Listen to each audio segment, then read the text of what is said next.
Thank you, thank you.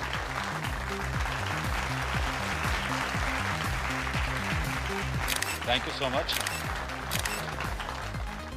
इस car को बनाने का हमारी कंपनी का सपना तो था ही, साथ ही न्यू जनरेशन को हम लोग एक ऐसी कार देना चाहते थे जिसमें बैठ के वो लोग कूल और फैंसी फील करें, जैसी feel American and German brands की कार में होती है।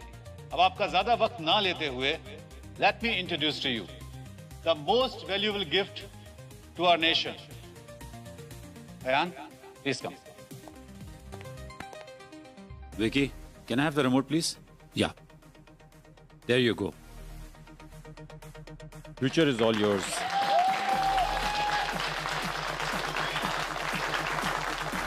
Introducing a new booster.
वेद,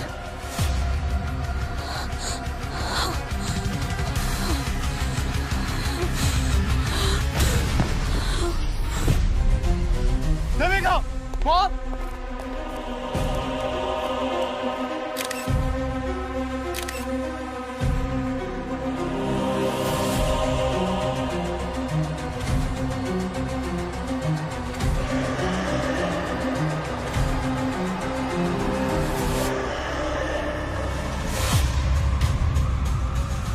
क्या ये कोई नई तरीके का डार्क पब्लिसिटी स्टंट है? अगर है तो 3 निशाने पर लगाएं, क्योंकि ये इवेंट हर जगह वायरल हो चुका है।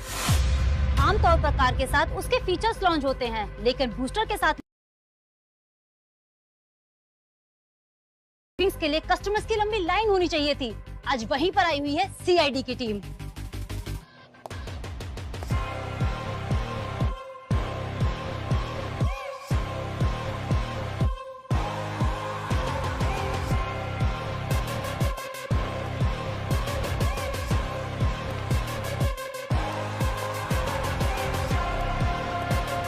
सर, देविका को होश आ गया है।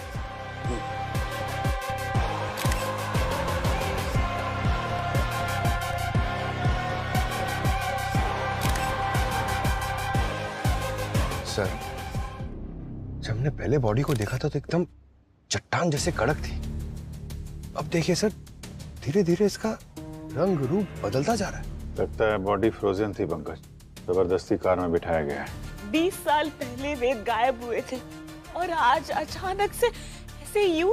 वेद आपके क्या लगते थे? इनके पहले पति थे और मेरे कजन। सर, वो वेद जैसे दिख रहे हैं, वो वेद नहीं है। वेद को गए हुए तो 20 साल हो गए हैं। और हाँ, वो जो बॉडी पे टैटू है ना, वो वेद जैसा ही है। वो तो 20 साल पहले लद्दाख में बर्फ में। सर, आई एम श्योर कोई ना हमारे साथ प्रैंक कर रहा है। आप चेक करिए ना। और आजकल तो आपको पता है ना, 3D वाले मॉडल्स कितनी इजीली बन जाते हैं। ये नकली है।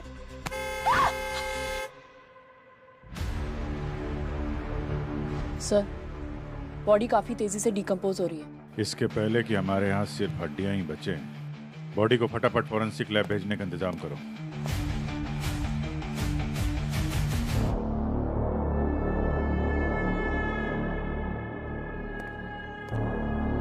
बीवियां कभी झूठ नहीं बोलती हैं। इस आदमी को मरे हुए लगभग 20 साल हो गए।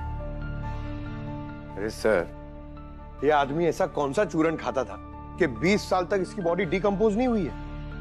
पंकज, मैंने इस आदमी के मसल टिश्यूज और ब्लड सेल्स बहुत अच्छी तरह से चेक किया, और जिस तरीके का माइक्रो बैक्टीरिया इसकी बॉडी में मिला है, उससे साबित होता है कि इस आदमी की लाश किसी ऐसी जगह पर दबी हुई थी जहां चारों तरफ बर्फ ही बर्फ थी, एकदम ठंडा इलाका। क्या? हाँ, ऑलमोस्ट -20 डिग्री टेम्परेचर। और इतना कम टेम्परेचर इंडिया में सिर्फ हिमालय के हाई एल्टीट्यूड एरिया में मिलता है और कहीं नहीं। लेकिन अगर 20 साल से किसी मरे हुए इंसान की लाश कहीं दूर पहाड़ों में दबी हुई थी, तो फिर ये अचानक मुंबई कैसे आ गई? अरे ऐसा कौन सा स्पीड पोस्ट है कि लाश वहां पहाड़ों से या मुंबई एक कार के सीट में आ गई? पंकज, अभी लाश स्पीड पोस्ट से आई है या टाइम ट्रेवल करके आई है, ये पता लगाना तुम लोगों का काम है ना। हाँ, लेकिन मैं तुम्हें ये बता सकता हूँ कि ये लाश कब बाहर आई है। सर, तो पूरी बात बताइए ना, आप ऐसे किस्तों में क्यों बोल रहे हैं? ये लाश 12 से 13 घंटे पहले बाहर आई है। क्या? हाँ, सिर्फ 12 से 13 घंटे पहले? बिल्कुल। जिस तरीके से इसके मसल टिश्यूज टूट टूट करके गिर रहे हैं और जिस तरीके से इसका स्किन का कलर बदलता जा रहा है, उससे बात साफ पता चलती है कि किसी लो टेम्परेचर से इस लाश को बाहर आने में सिर्फ 12 से 13 घंटे लगे, बस। सब वेद को ना पैराग्लाइडिंग का बहुत शौक था, इसीलिए ही वो लद्दाख जाते थे। वहाँ पर कोई कंपनी थी जो पैराग्लाइडिंग करवाती थी। बस वहीं पर पैराग्लाइडिंग करते टाइम जब लैंड कर रहे थे तो एवलांच हो गया और वेद बर्फ में फंस गए। उसके बाद वेद कभी मिले ही नहीं हमें। वो कंपनी कौन सी थी जो ये पैराग्लाइडिंग वगैरह करा रही थी? 20 साल पुरानी बात है, नाम तो याद नहीं है। और वैसे भी वेद भाई साहब अपनी सारी बुकिंग्स खुद करते थे। तो बुकिंग की डेट तो याद होगी ना आपको? हाँ सर, वो मैं कैसे भूल सकती हूँ।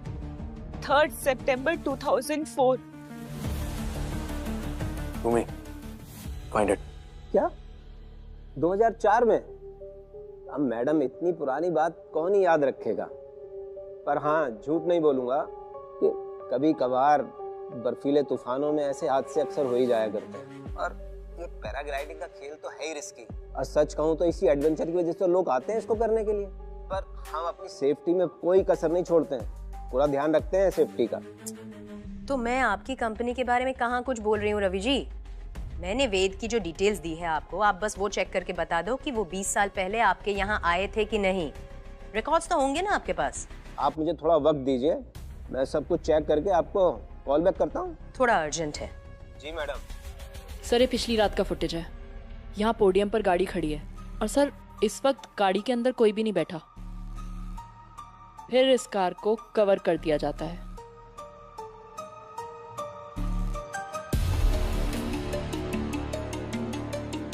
और फिर आज सुबह यहाँ जब इस कार को अनकवर किया जाता है, सर देखिए, वेद की लाश ड्राइवर सीट पर बैठी मिली है।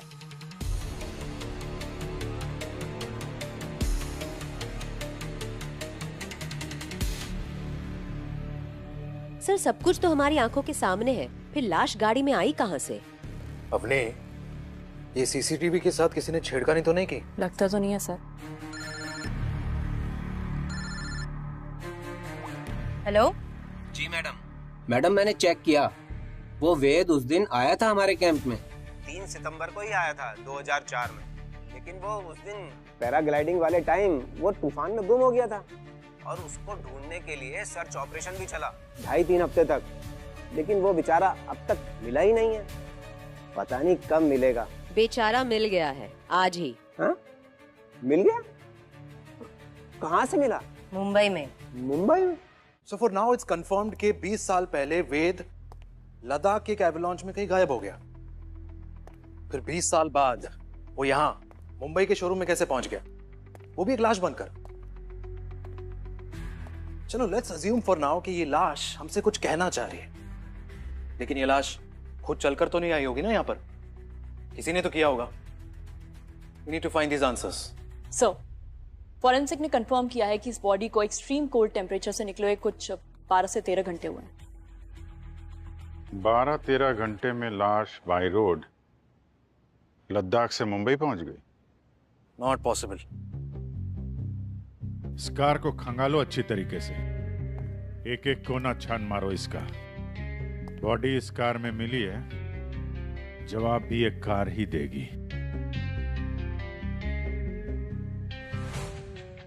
यार बहुत बुरी किस्मत है इस गाड़ी की तो। इसका बर्थडे मनाया नहीं कि डेथ सर्टिफिकेट जारी हो गया इसका। सच में सर, इस कार को तो अब कोई भी नहीं लेगा। ये बहुत हैवी डिस्काउंट पे मिलेगी। ये केस सॉल्व हो जाने दो, फिर शोरूम से आके बात करता हूँ। सर,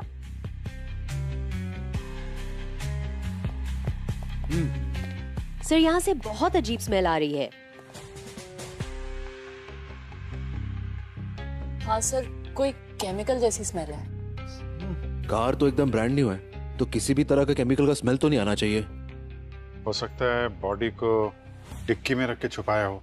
बर्फ से निकालने के बाद बॉडी को सड़ने से बचाना तो चाहिए ना, तो केमिकल लगा के यहाँ रख दिया होगा। और जिसने डेड बॉडी को यहाँ लाया होगा वो इसी में छुपा होगा। अरे बिल्कुल हो सकता है सर, ये देखिए ना, कम से कम 2 आदमी के लेटने की जगह है। पंकज सब ठीक है ना? ठीक ही है सर।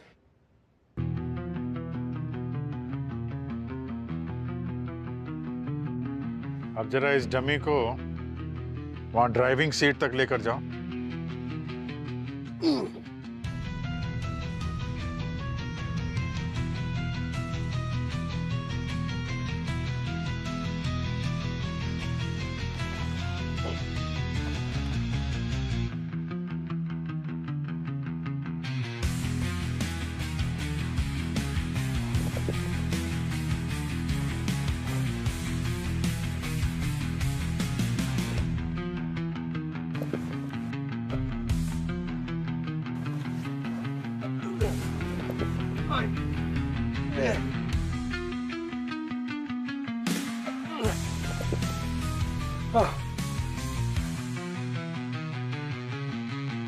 हालत खराब हो गई सर।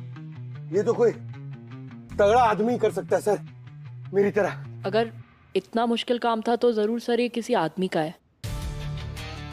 भूमि, जरा तुम भी अपने हाथ आजमाओ। हो जाएगा सर।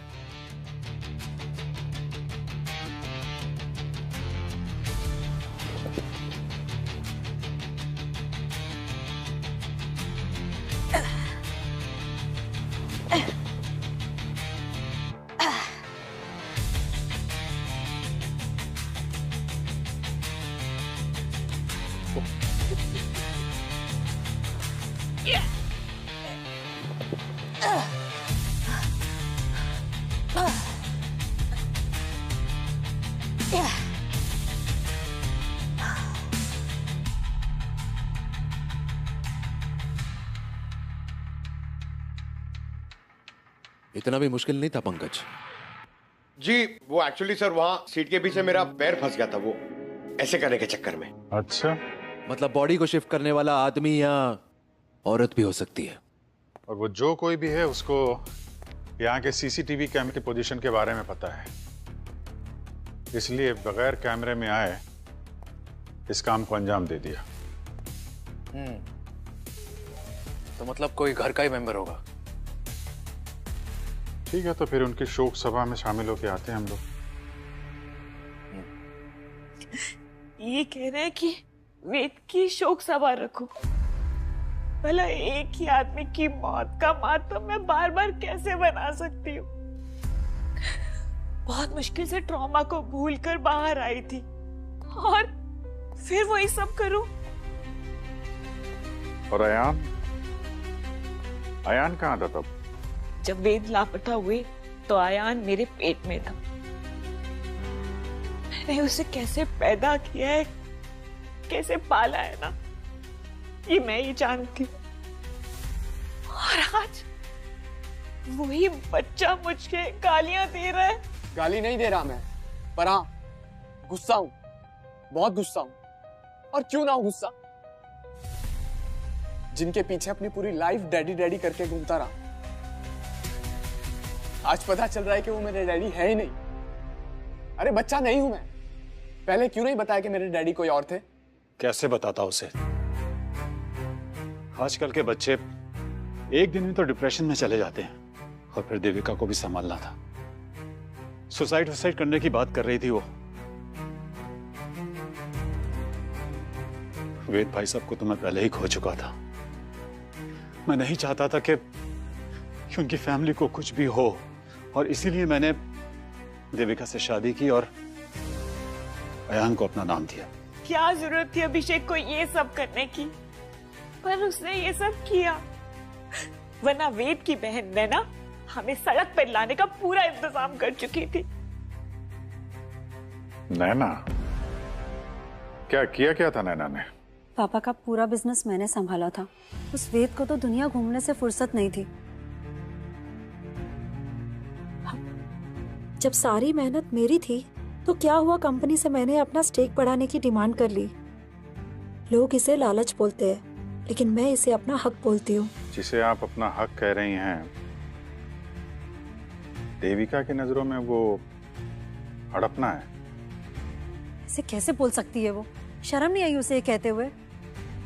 जिस शोरूम में खड़े रह के उसने वो कार लॉन्च की थी, वो शोरूम मेरे पैसे से चलता है। ऑटोमोबाइल कंपनी मेरी है। महीने महीने पैसे भेजती हूँ मैं उसे और उसके बेटे की परवरिश के लिए। वो तो कह रहे थे कि अभिषेक उन सबको संभालता है। अभिषेक संभालता है? क्या संभाला उसने? वो मेरे चाचा का लड़का है। उधर वेद मिसिंग हुआ और इधर इसने उसकी ही बीवी से शादी कर ली, हमारी प्रॉपर्टी पे मौज करने के लिए। चाहती तो मैं उसी वक्त उसकी पोल खोल सकती थी। क्या मतलब? पोल खोल देती? फिर मैं आप लोग को दिखाती हूँ।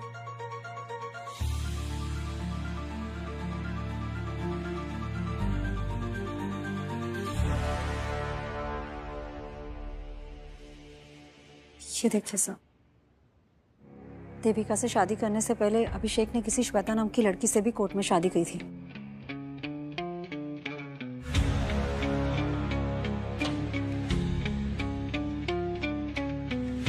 शादी के बाद एक और शादी।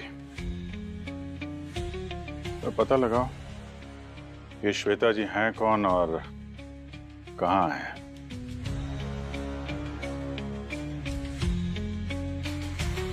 5 मिनट के लिए देखने दीजिए ना, वो हमारे फैमिली मेंबर थे। सर आप प्लीज समझने की कोशिश कर दीजिए, हम ऐसे किसी को भी अंदर जाने नहीं दे सकते हैं। अरे मैडम। सर आप लोग जाइए प्लीज, बिना परमिशन के आप अंदर नहीं जा सकते। क्या बात है?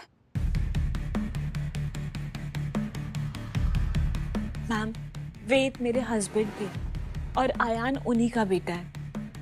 आज तक हमने आयान को ये नहीं बताया कि वेद उसके पापा थे। प्लीज आखिरी बार मेरे बेटे को उसके पापा की शक्ल देखने दीजिए ना। ये फॉरेंसिक लैब है, यहाँ बहुत सारे कंटामिनेशन होते हैं और बॉडी के कांटेक्ट में आने से पहले बहुत सारे प्रिपरेशन करने पड़ते हैं। आप लोग जाइए, पहले परमिशन लेकर आइए, उसके बाद ही मैं आपको अंदर अलाउ कर सकती हूँ। ठीक है, हम लोग परमिशन लेकर आते हैं। आओ बेटा। Thank you.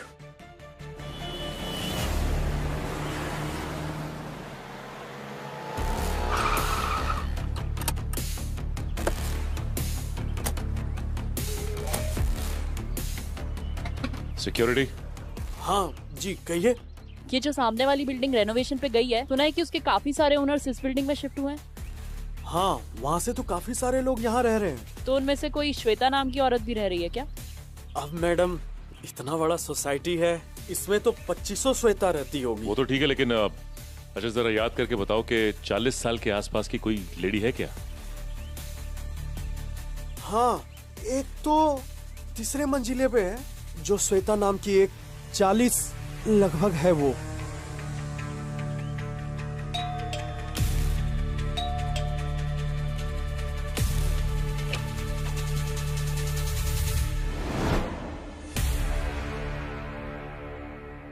श्वेता जी। जी कहिए। हम लोग सीआईडी से हैं। अच्छा ये बताइए कि कल कार लॉन्च पे आप देविका के शोरूम पे थी ना? एक मिनट।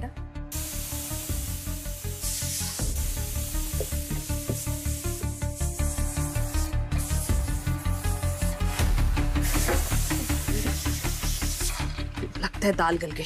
आपने हमारी बात का जवाब नहीं दिया। हाँ मैं गई थी, मेरा बेटा वहां फ्लोर मैनेजर है। और आपके हस्बैंड कहाँ है? ये आप सब मुझसे क्यों पूछ रहे हो? सवाल तो बनता है ना, जब एक ही आदमी ने दो शादियां की।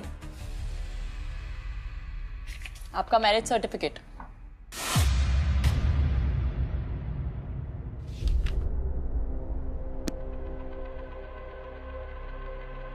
हाँ, अभिषेक ने कोर्ट मैरिज की थी मुझसे, और विकी हम दोनों का ही बेटा है। और अभिषेक ने अपनी ही कंपनी में अपने ही बेटे को एक फ्लोर मैनेजर की हैसियत से रखा हुआ है।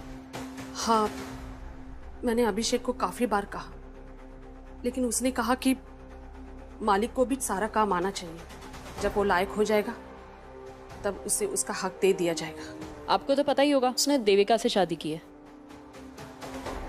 मजबूर थे बेचारे, वरना चचेरे भाई की बीवी और बच्चे की जिंदगी बर्बाद हो जाती। अच्छे इंसान है वो, परिवार के लिए प्यार की कुर्बानी दे दी। देविका जानती है कि आप अभिषेक की पत्नी हैं?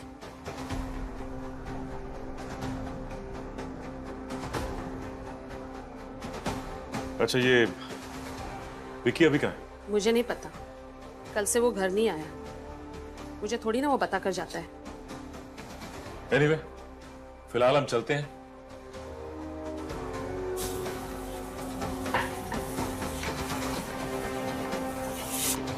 ये अभिषेक बहुत पहुंचा हुआ खिलाड़ी लगता है। वहां अपने बाप होने का फर्ज गिना रहा था हमें, और अपने इस आगे बेटे को नौकर बना के रखा है। ठीक है, आप बॉडी को देख सकते हैं, लेकिन किसी चीज को छूना नहीं। प्यार के दिखा दो इन्हें। यस अयान बेटा, देख ले अपने पापा को।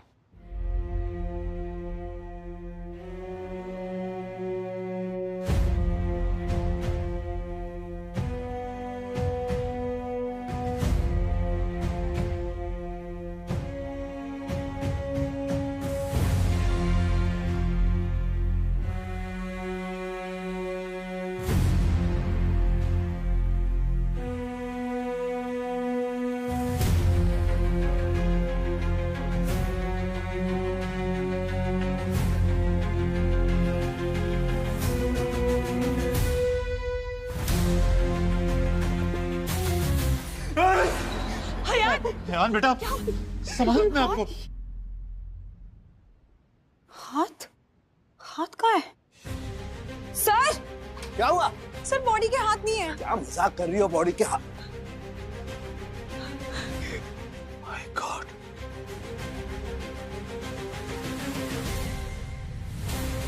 दोनों हाथ कटे हुए।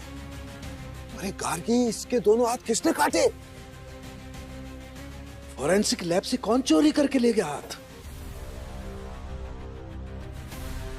आपको थोड़ा भी रियलाइजेशन है इस बात का? ये बात सुनने में ही कैसा लग रहा है कि सीआईडी के फॉरेंसिक लैब में से कोई डेड बॉडी का हाथ काट कर ले गया। ये बात अगर सीआईडी ऑफिस के बाहर लीक हो गई ना, तो सीआईडी की रेपुटेशन की धज्जियां उड़ जाएगी।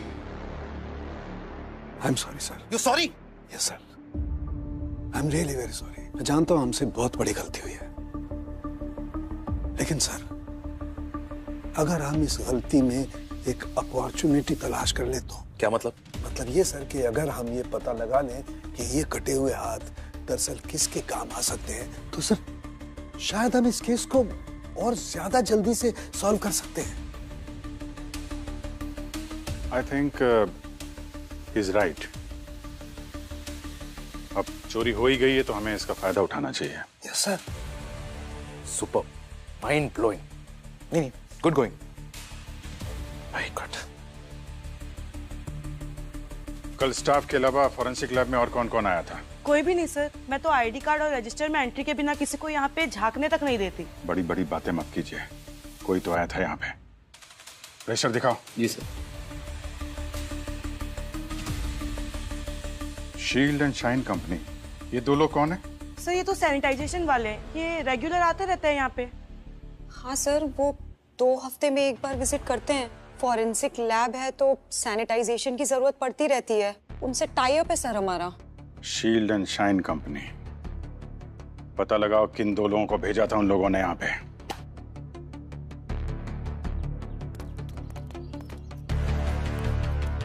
सर मैं सिस्टम में चेक करके बता रहा हूँ। कल हमारे लड़के जाने वाले थे लेकिन नहीं गए। शेड्यूल में था कल विजिट का, लेकिन वो और किसी साइड पे फंस गए। लेकिन ये कंफर्म है हमारे लड़के नहीं गए, ये कंफर्म है सर। ठीक है, ये शेड्यूल तो आता जाता कोई भी देख सकता है। कल यहाँ पूरे दिन कौन कौन आया था? सर जो भी आए थे सबका डिटेल है इसमें।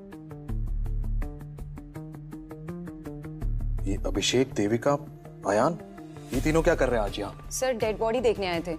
अयान को आखिरी बार अपने डैड से मिलना था।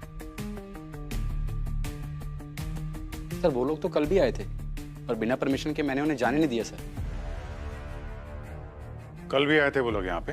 जी सर। और यहीं खड़े थे जहाँ पे हम लोग खड़े? Yes sir. फिर तो इस शेड्यूल पे उन लोगों की भी नजर पड़ी होगी। वो सैनिटाइजेशन वालों की कोई शक्ल देखी तुमने, उनका चेहरा? सर वो तो मास्क और यूनिफॉर्म से पूरी तरीके से कवर थे, तो हमने बस डेटा एंट्री की और उन्हें जाने दिया। जब तक वो हाथ नहीं मिल जाते तब तक ये केस हमारे पकड़ में नहीं आएगा। वो हाथ मुझे चाहिए अभिजीत।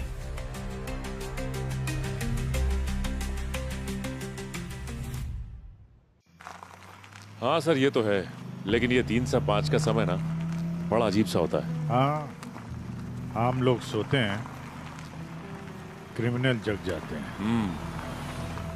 ये तो है।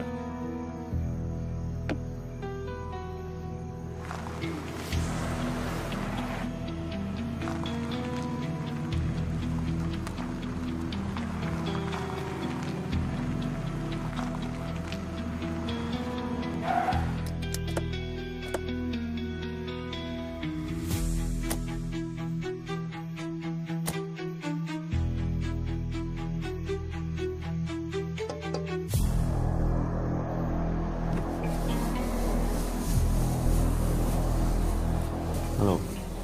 Need any help? Oh, CID. आप राजन औलख। राजन जी, आप इतनी सुनसान जगह पे इतनी रात को यहाँ क्या कर रहे हैं? अपनी गाड़ी में बैठा हूँ। नहीं, मेरा मतलब सॉरी। आप CID से हैं तो आपको तो बता ही सकता हूँ। क्या ना सर कि मैं वो रेडसन को लेके थोड़ी सी मेरी नींद उड़ी हुई थी, तो मैंने सोचा कि थोड़ा गाड़ी में। रेडसन? आप लोगों ने सुना नहीं रेडसन के बारे में? अफ्रीका का सबसे बेशकीमती हीरा यहीं अपने बॉम्बे में म्यूजियम में है। आपको जाना चाहिए देखने, पूरे परिवार के साथ, बहुत अच्छा है। हो जाएंगे हम लोग, बाद में देखेंगे। अभी आप जरा थोड़ा डिक्की खोल दीजिए। Dicky sir? कुछ नहीं है डिक्की में। देख लेते हैं।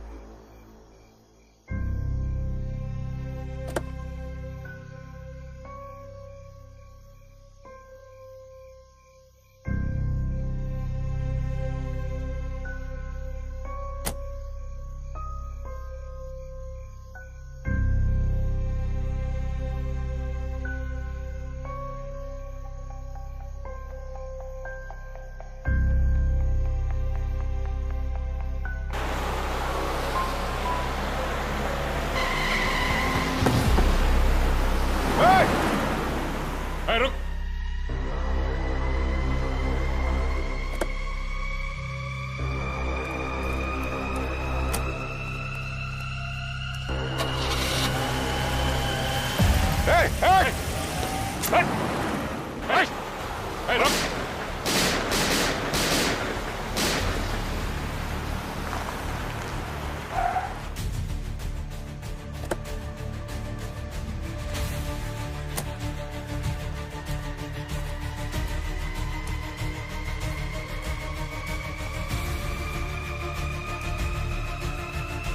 Put your guns down.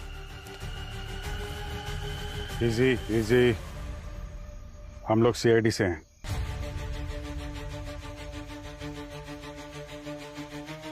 गोली आप लोगों ने चलाई थी? जी हाँ, गोली हम ही ने चलाई। हम लोग पेट्रोलिंग पे थे और यहाँ पे एक आदमी खड़ा था। हमको शक हुआ और उससे डिक्की खोल के दिखाने के लिए कहा, लेकिन मौका मिलते ही भाग गया वो। दिखने में कैसा था? अच्छी हाइट थी, लंबा चौड़ा था, वेल बिल्ट। राजन नाम बताया था उसने। राजन? कब से पीछा कर रहा हूं उसका। He's the most wanted jewel thief. वो और उसका partner Rehan Roy red sun को चुराने की फिराक में है। हाँ, कुछ अफ्रीकन रेड सन की बात कर तो रहा था वो। 25 अप्रैल को एक चोरी कर चुका है। अब रेड सन तक पहुंचने से पहले उसे पकड़ना पड़ेगा। किस डायरेक्शन में गया? ओ, इधर ही सीधा गया वो। Okay, thank you officers, all the best.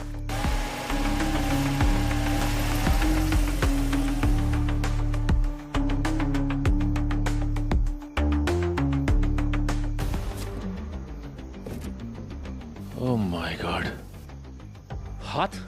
हाथ की उंगलियों के पोर के जो स्किन है वो निकाले हुए हैं यार। तब से जिस हाथ को ढूंढ रहे थे कोई यहाँ फेंक के गया। कोई तो है जो हमारी मदद कर रहा है क्रिमिनल को पकड़ने में। ये देखो, ये दोनों कटे हुए हाथों की ये 10 उंगलियां देखो। जहां जहां से फिंगरप्रिंट्स मिल सकता था वहीं से स्किन हटा दी गई है। तो सिर्फ फिंगरप्रिंट्स चुराने के लिए हाथ काटे गए हैं। और ये फिंगरप्रिंट्स किसी पासवर्ड प्रोटेक्टेड प्लेस को खोलने के लिए भी चाहिए होंगे। करेक्ट। कोई डोर, कोई तिजोरी। इसका मतलब जिसके पास भी ये तिजोरी या डोर है इधर पे, उसी ने हाथ काटा और चुराया है। सर, मैं देविका और अभिषेक के रिकॉर्ड्स जैसे कि बैंक अकाउंट्स, बिल्स वगैरह चेक कर रही थी। उसमें से ये मिला।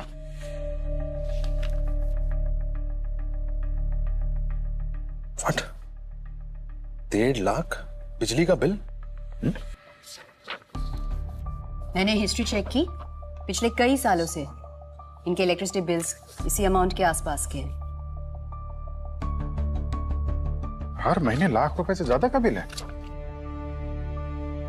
ये देविका, अभिषेक, ये क्या घर में एक फैक्ट्री चला रहे क्या? हर महीने लाखों का बिल, वो भी बिजली का। चल क्या रहा है? इतना एसी क्यों चला रहे हैं ये लोग? मतलब घर में शिमला बनाना है क्या? एक मिनट। क्या बोला तुमने? सर, मैंने तो बोला बस कि घर में शिमला बनाना है क्या? शिमला? लद्दाख भी तो बना सकते हैं।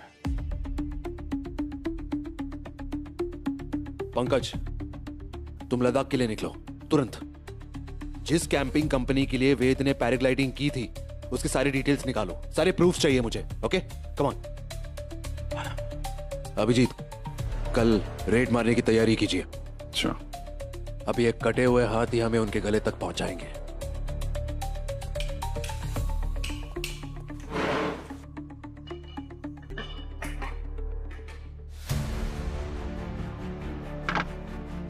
ये आप क्या कर रहे हैं? क्यों कर रहे हैं सब? देखिए ना, हमारे घर को कैसे तहस नहस कर दिया इन लोगों ने। क्या हो रहा है सब? क्या कर रहे हैं आप लोग? रोकिए इसे। आंखों में सुरमा लगा रखा है क्या? दिख नहीं रहा तलाशी चल रही है? तलाशी? किस बात की तलाशी? मिस्टर अभिषेक, ऐसी कौन सी फैक्ट्री लगा रखी है आपने इस घर में कि आपके बिजली का बिल आसमान छू रहा है? हा?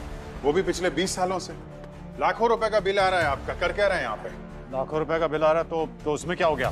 क्या हो गया अभी पता चल जाएगा। अच्छे से तलाशी लो। अगर दीवार तोड़नी पड़े ना, वो भी तोड़ो। पर आप उन लोगों का घर क्यों नहीं तोड़े जिन्होंने हमारा घर तोड़ा है? नैना जी का घर भी नहीं बचेगा सीआईडी के प्रकोप से। अभी आप चलिए, पीछे हटिए, कोने में खड़े हो जाइए।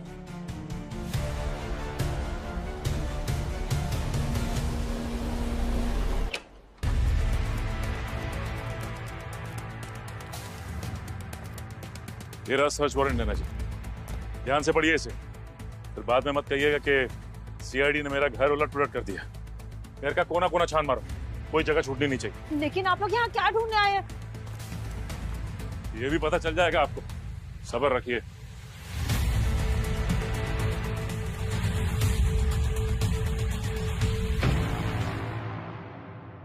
सर मैंने तो मैडम को फोन पर सब बता दिया था, कैसे वो वेद बर्फीले तूफान में गुम हो गया था। मेरे पास कुछ न्यूज़पेपर कटिंग्स भी है उस दिन की। ये देखिए, जिस दिन एक्सीडेंट हुआ।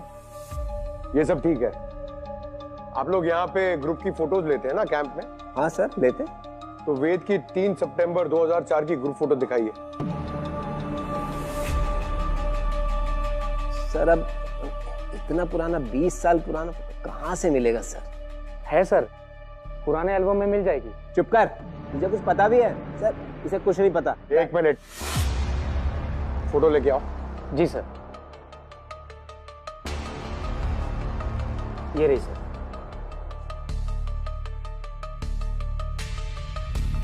इसमें वेद कौन है बताओ? ये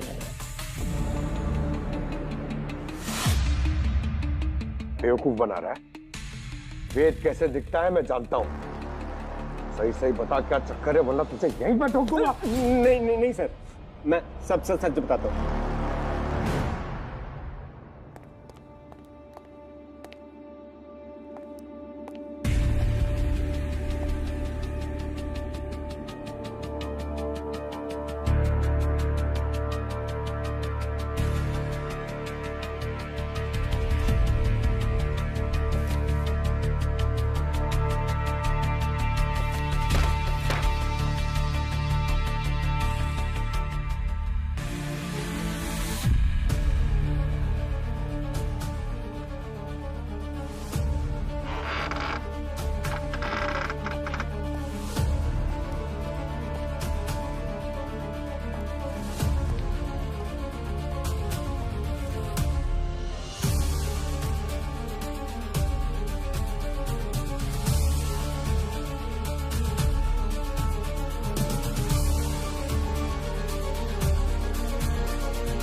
सर। हाँ भूमि।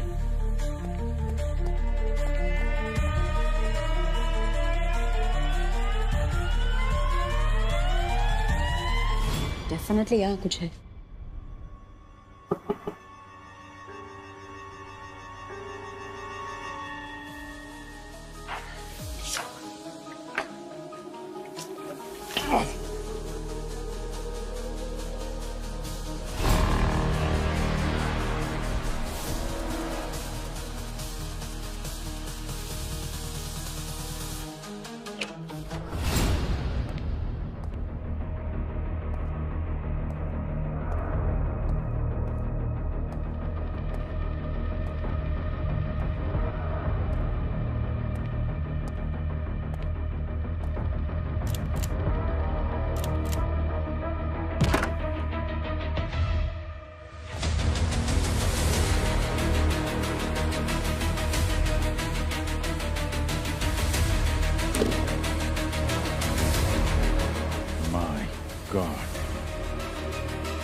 हाँ पंकज।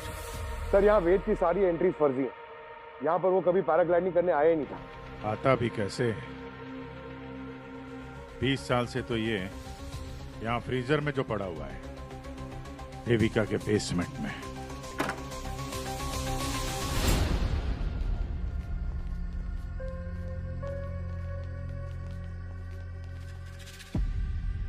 क्या बात है, बेसमेंट के अंदर अच्छा खासा लॉकर बना हुआ है।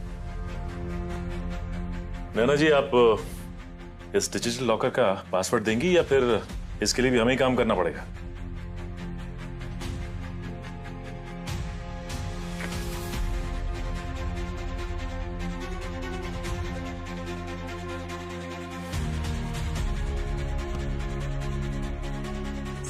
ये वही कटे हुए हाथ के फिंगर्स की स्किन।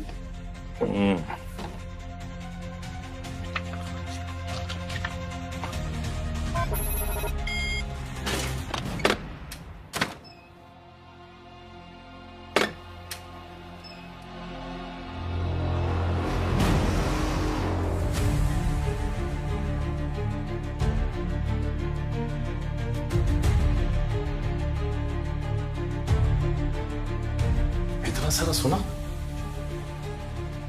इतना सोना कहाँ से आया इनके पास? हो ये तो अब नैना जी बताएंगी ब्यूरो चलकर। वैसे भी इनकी फैमिली का गेट टुगेदर जो रखा है वहां पे। लेकिन इतना सारा सोना आया कहाँ से आपके पास? पापा अपनी सारी ब्लैक मनी को गोल्ड में कन्वर्ट करके वेद के नाम छोड़ गए थे। वेद के गायब होने के बाद मैंने बहुत कोशिश करी और डिजिटल सेफ को खोलने की, लेकिन वो सिर्फ वेद के फिंगरप्रिंट से ही खुल सकती थी। और जब उस दिन वेद की लाश को शोरूम में देखा तो मुझे मौका नजर आया। हाथ काटने किसको भेजा था? सैनिटाइजर कंपनी के वर्कर को। ऐसे कैसे? हमने तो उनसे पूछा था, उन्होंने तो साफ मना कर दिया था। झूठ बोला उन्होंने। मैं उस कंपनी में 80% की शेयर होल्डर हूँ, बेसिकली ओनर। वो मेरी बात टाल ही नहीं सकते। पैसे की लालच आदमी को कितना गिरा देती है। रिश्ते नातों की कोई अहमियत नहीं है तुम्हारे लिए। और आप दोनों को तो इनकी तरह सोना भी नहीं मिलने वाला था, ना पैसा। तो वेद को मारने की वजह? प्यार जो मुझे चाहिए था। वेद से मेरी शादी तो हो गई थी, पर मुझे प्यार नहीं मिला था। शादी के 1 साल बाद मेरी मुलाकात अभिषेक से हुई। मुझे ऐसा लगा शायद मुझे यही चाहिए। प्यार तो मुझे भी हो गया था देविका से, लेकिन एक बात की सिक्योरिटी थी कि अगर मैं देविका से शादी कर लेता हूं तो जो भी दौलत इसे मिलने वाली है मैं भी उसका मालिक बन जाऊंगा। लेकिन तभी वेद भाई साहब को हमारे प्यार के बारे में पता लग गया और इसीलिए उन्हें रास्ते से हटाना बहुत जरूरी हो गया था।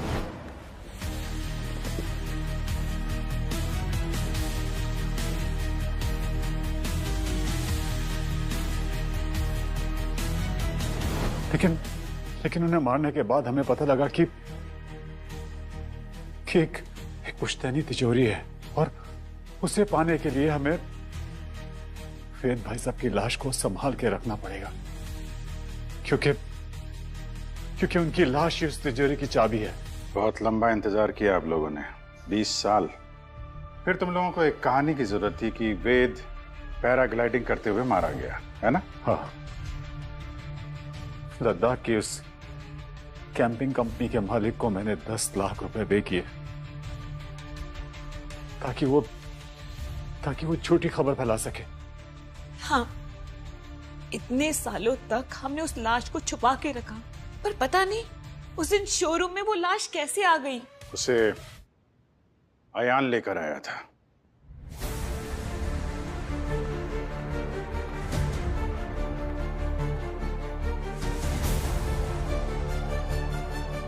हाँ, मैंने निकाली थी पापा की लाश वहां से। एक दिन मुझे मेरे ही घर में छिपा हुआ एक बेसमेंट मिला। नीचे गया तो वहां पे फ्रीजर में एक लाश पड़ी हुई थी जिसकी शक्ल बिल्कुल मेरी तरह थी। फिर मैंने इन दोनों को एक्सपोज करने के लिए विक्की की मदद से पापा की लाश को शोरूम तक पहुंचाया।